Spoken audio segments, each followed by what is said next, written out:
Hey, man, because I do this with a smile on my face, man. What's there to complain about? I play for Texas A&M, and I'm from Texas, coach. What is there to complain about? You know, after I make plays, I like to get up and, you know, dance, celebrate.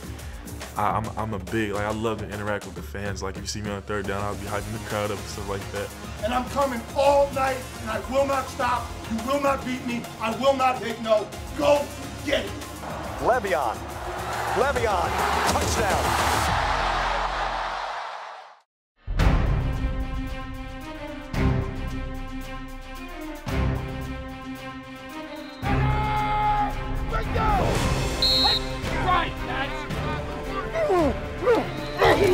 Good job. There we go. Good angle, good angle. Howdy, Aggies. It is a new season. It is a new era for Texas A&M. You give it all you got. Let's go.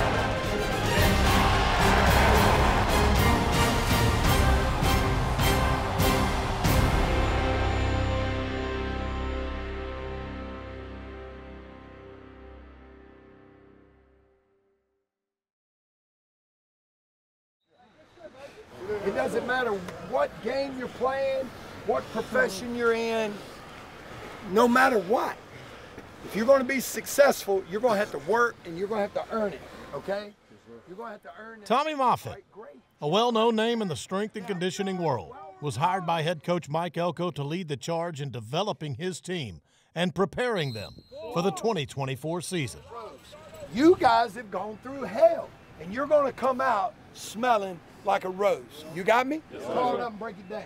First of all, very much understand how critical that position is to your program, not only from a development standpoint and a strength and conditioning standpoint, but also just from a attitude, mentality, culture standpoint. And so I thought it was really important that we went out and found a guy that had SEC experience, a guy who has been at places where you really had to crank the weight room up from an accountability discipline standpoint. And I think, you know, when we first started talking with Tommy, I think his experience at LSU, winning 3 national championships for 3 different head football coaches, I think everything that he's accomplished, I think, was something that was really attractive. And then once we got to kind of talk philosophically, I think him and I are very much aligned in what we want this to look like. And so it became a really easy decision. It's a blessing.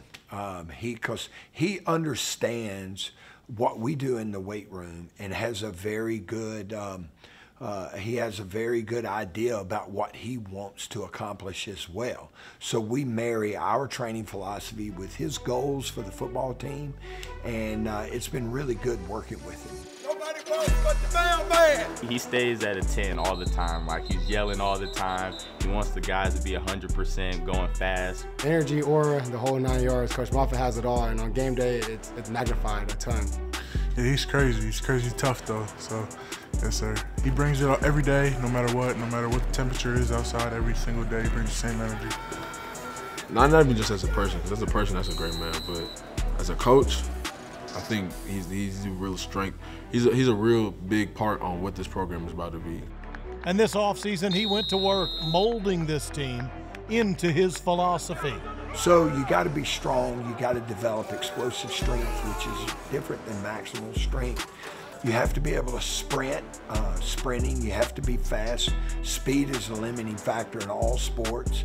And then probably last, it would be conditioning is something that's real important. But you have to develop that work ethic, and then the strength, and then the power, and then you finish with the conditioning. And that's kind of the order that you follow.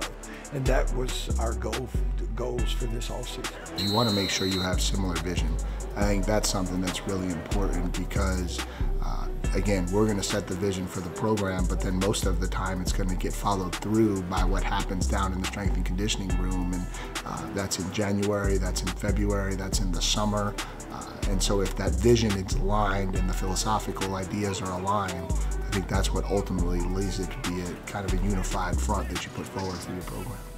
I've had more fun coaching here than I think any job that I've ever coached before, because everyone, from the youngest, most inexperienced player to some of the older veterans, they've all done a phenomenal job and they've all bought in.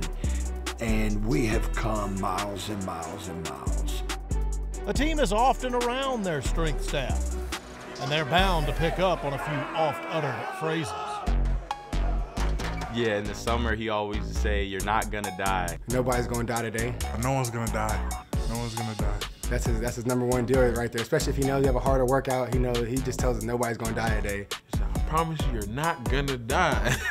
And just know when he says that, you're probably gonna be in for a long day. It's just, it was me trying to convince the guys, hey man, I got you.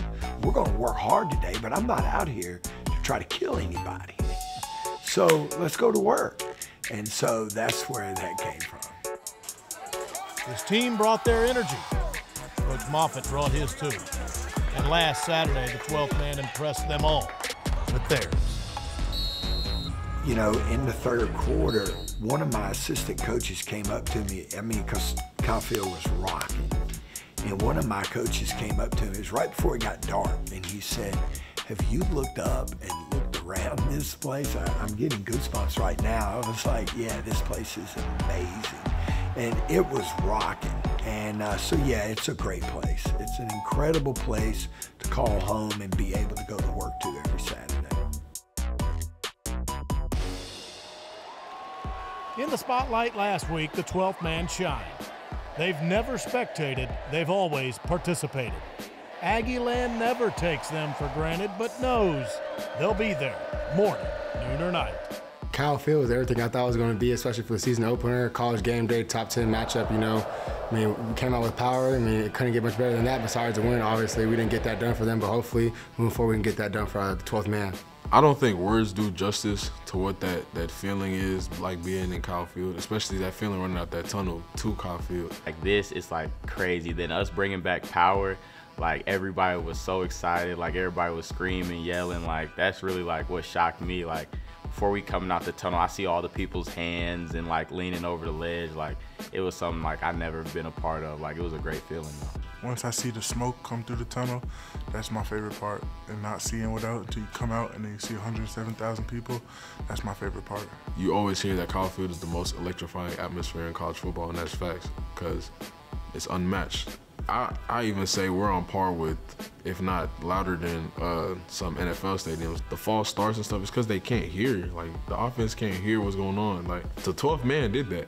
Like Kyle Field is the reason for that. So it's definitely a contributor into how we play and the outcomes of the game. Kyle Field is unmatched in energy. If I was to let somebody know that was coming in for a game, I'd just say, just know you're about to enjoy this. Like I can't put into words what you're about to experience. It feels like there's 107,000 extra men on the field whenever that 12th man is rocking on third down. It's definitely hard to get the calls to the defensive line and the safeties, but that's why you have to be on the same page. That's why we emphasize communication a lot. I remember it was a play on third down. It was like 3rd and long, and they started playing Sheck West, Mo Bamba.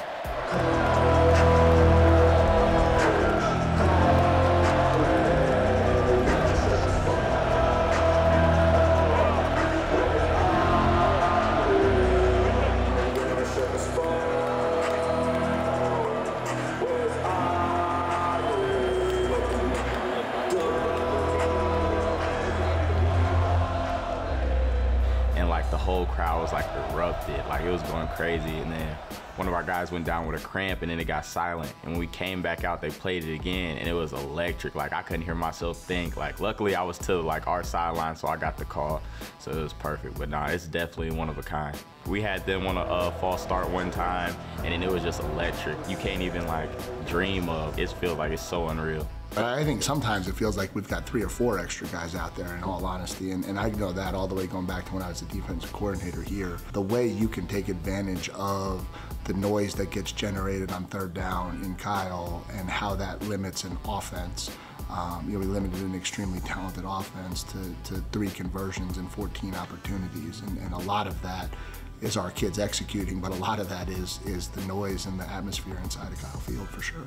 I think from an all-day standpoint, that was everything Texas A&M is all about. And I think the way the 12th man came out from midnight yell to college game day to being there loud and proud all night long, that's what Texas A&M is all about. And we're going to build a program to match that for sure.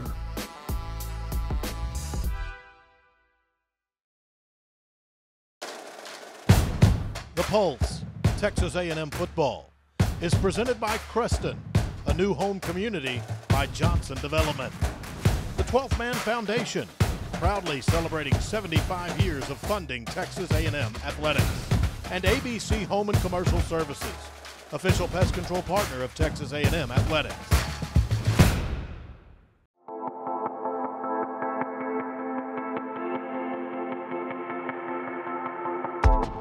Second Saturday of the season. 12th man's already revved up. Morning, afternoon, evening. Doesn't make any difference. Doesn't make a difference.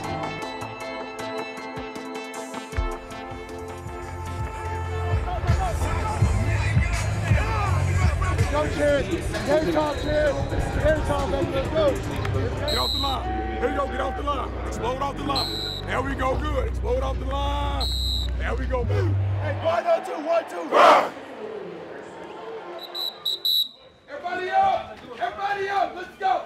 Time to go to work. Turn that hat back and let's go. Here we go. Eyes up. Get where you can see me. All right, plan to win never changes. All right, win the turnover battle. Offensively, take care of the football like it means everything.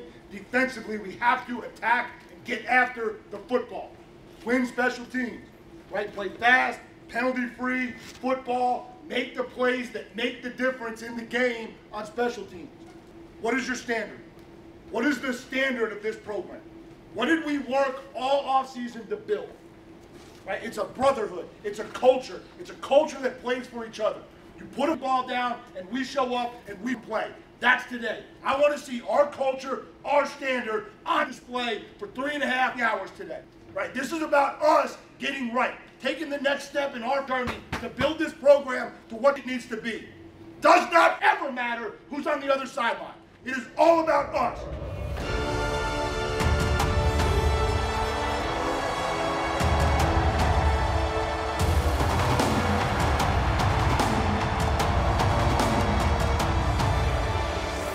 Le'Veon Moss cuts inside 30, 35, up ahead to the 40-yard line, a 15-yard gain.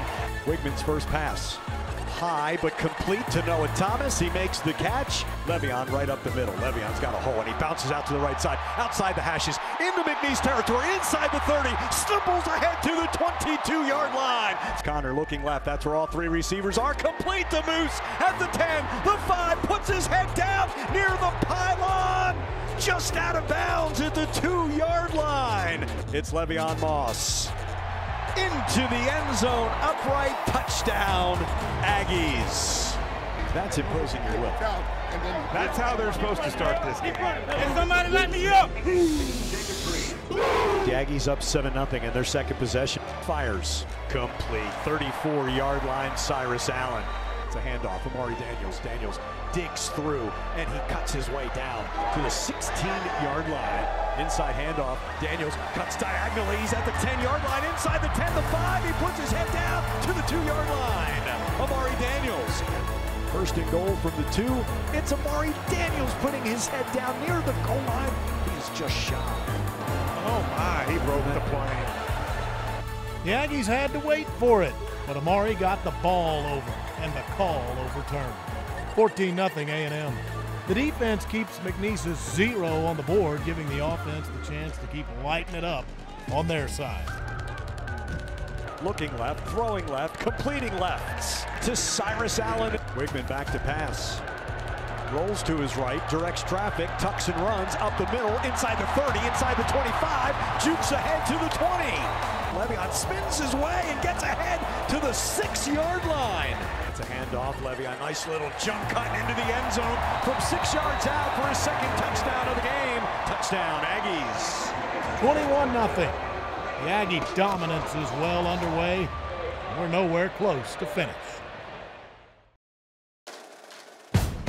The Pulse, Texas A&M football, is presented by Creston, a new home community by Johnson Development. The 12th Man Foundation, proudly celebrating 75 years of funding Texas A&M athletics. And ABC Home and Commercial Services, official pest control partner of Texas A&M athletics. On a 2nd and 8 from the 27-yard line, 13:45 to play. Second quarter, 21-0. Texas A&M in motion from right to left. Jonathan Harris, pump fake right across the middle, high pass, intercepted. Will Lee the third with his first as an Aggie and his third in his career. Lee and the defense keep the lasso around the Cowboys, and the offense is taking up the slack. The Aggies keep firing away. Single receiver to the left side, and Denota to the left of Wigman. Pass protection by him, throw towards the end zone, right side, touchdown! Noah Thomas, touchdown, Aggies. From 15 yards, delivered by number 15. Man, somebody light me up! Wigman in the pocket, rifles complete, Cyrus Allen. 32-yard line, 12-yard completion, 7 of 10 is Connor Wigman. Wigman in the pocket, scramble, pressure from his left, spins away from a defender, still on his feet at the 40, jukes his way down to the 33-yard line. In the red zone at the 19, middle of the field, a little cross, that's complete. That is Shane Calhoun inside the 5-yard line to the 4 across the way, 15-yard completion. 2 receivers to the left are Bussey and Muhammad. Moose is in the slot. Wigman, complete, touchdown, Moose Muhammad, touchdown, Aggies. 3rd and 6. Shotgun snap, 6-killer pocket, hit as he throws, intercepted at midfield to the 40, Marcus Ratcliffe. 6-killer hit, Ratcliffe the pick, 2nd interception for Texas A&M. At the 40, Marcel Reed is the quarterback for the Aggies. Keeper, left side, jab step to get near the first down is Marcel Reed. 1 minute left, 35-0 Texas A&M. They face a 3rd and 6. Marcel rolls left, tucks, now throws, incomplete. He was falling to the deck. Graham snap, White hold, and the Bond kick. Randy Bond is 3 for 3 this year, and that 42-yard field goal gives the Aggies a 38-0 lead here in the first half.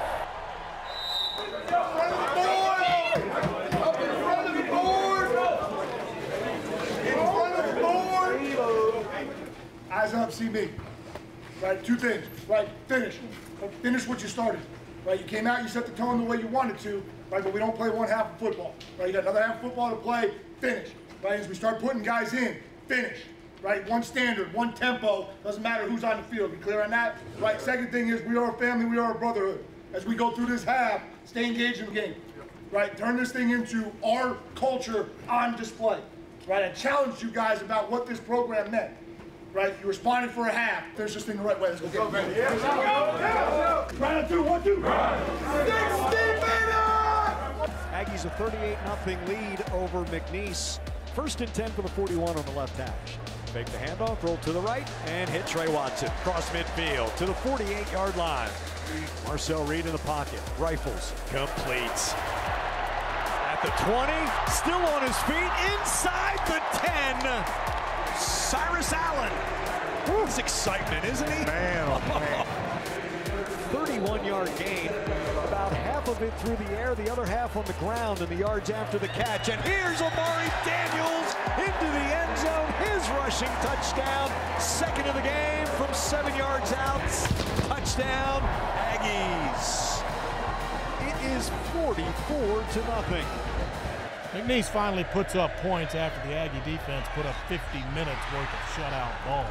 The offense answers right back with a debut's dash to the end zone. And a handoff, a sweep to the right side. Terry Bussey, he's got some room. He's at the 45, he's at the 50, to the 45, to the 40. He's to the 30, he's to the 20. Terry Bussey is going to bust a touchdown run of 65 yards. Touchdown, Aggies. And it started off harmlessly as just a regular old sweep, but they knocked them all down. They didn't get containment, and Terry Bussey outran everybody, and that was impressive. Quite the unnecessary field goal ends the scoring. It doesn't change the fact the Aggies owned this one from start to finish. And that brings us to a final of Texas A&M 52 and McNeese 10.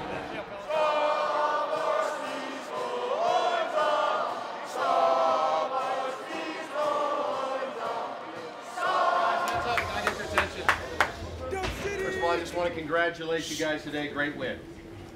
Lots of opportunities to give the game ball out today, but today we're going to give the game ball to our fearless leader, the head ball coach of the Aggies, and his first win as a head coach at Texas A&M, Coach Mike Elko.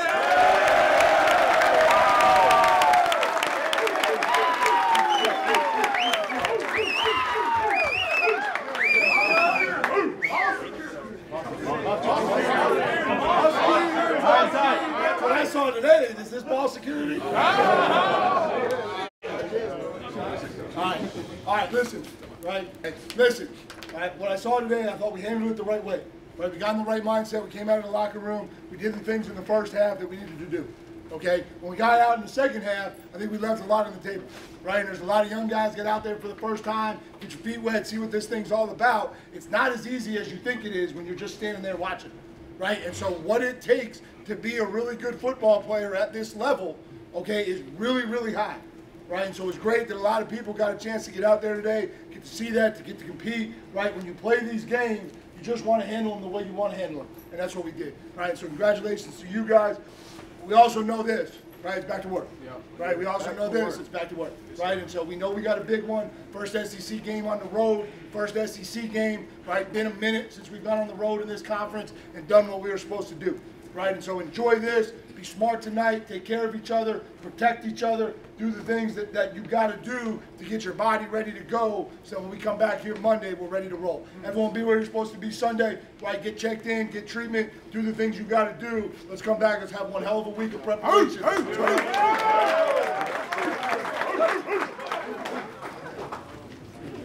Right on two, 1, 2. Right. Kyle Field can rock in prime time against the top 10 or in the morning versus the FCS. Day or night, 12th man is still the 12th man. And I've said that about the 12th man since I was here last time as a defensive coordinator. I think the most amazing thing about the group is their consistency, and they show up week in and week out, regardless of weather, opponent, how the season is going, and that's when you talk about a true loyal fan base. And I think we were always fortunate because we would tell recruits, pick a Saturday, any Saturday, and you'll show up and you'll get a taste of what Kyle Field is like. And that's, I think, one of the things that makes it so unique to us. Now away from home, the Aggies will wade through the swamp in their first test of SEC waters. It's a murky undertaking. The only way in and out is together. From our perspective, it's always about the things that we can control. Right? And we have a formula and a plan to win. It's the things that we focus on. We have a formula for what we consider to be championship level football. Those things travel anywhere, right? And your ability to execute those things maybe gets a little bit more difficult when you're on the road, right? It's a little bit harder to not have pre-snap penalties. It's a little bit harder to not have missed assignments, right? And so maybe the focus level has to go up as the environment gets a little bit different. But the plan to win and the things that you have to do to be successful in football, that plan never changes.